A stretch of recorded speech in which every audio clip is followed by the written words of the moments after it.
So with my completion of 5 years at ZS, I was recently gifted the Dyson V7 Animal, so I thought of quickly unboxing it and making use of the tools that comes along with it.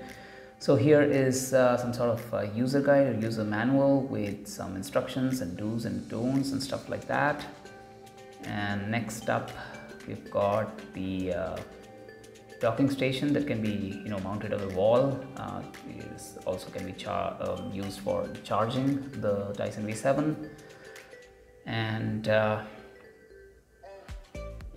here we have got the crevice tool. This is basically used for precision cleaning around edges and narrow gaps. This is a combination tool. This is basically two tools in one for simple switching between surfaces, as we'll see ahead in the video. Very premium, guys. The quality is top class. This is what you pay for, actually. And here is the soft dusting brush to remove dust from screens and hard surfaces.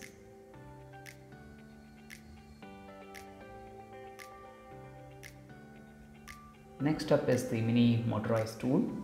The brush bar tackles hair and grounded dirt in tight spaces. Again, very robust, stable and strong. That's what I could feel actually.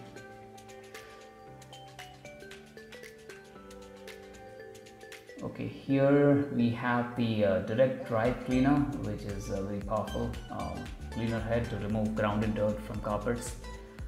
This is, by the way, 75% more, and this has 75% more brush bar power than the previous Dyson V6. Here is the charger that can charge the Dyson V7 in approximately 3.5 hours. And here is the main Dyson V7 motor itself, which spins at a whopping 110,000 RPM. Producing powerful suction. It can produce over 100 air watts, which basically refers to the amount of airflow and the watts that this machine produces and uses. And lastly, we have the titanium extension tube, basically the utilities of which we'll see ahead in the video. So here they are, all at a glance. We will quickly see one by one as to how they all work together.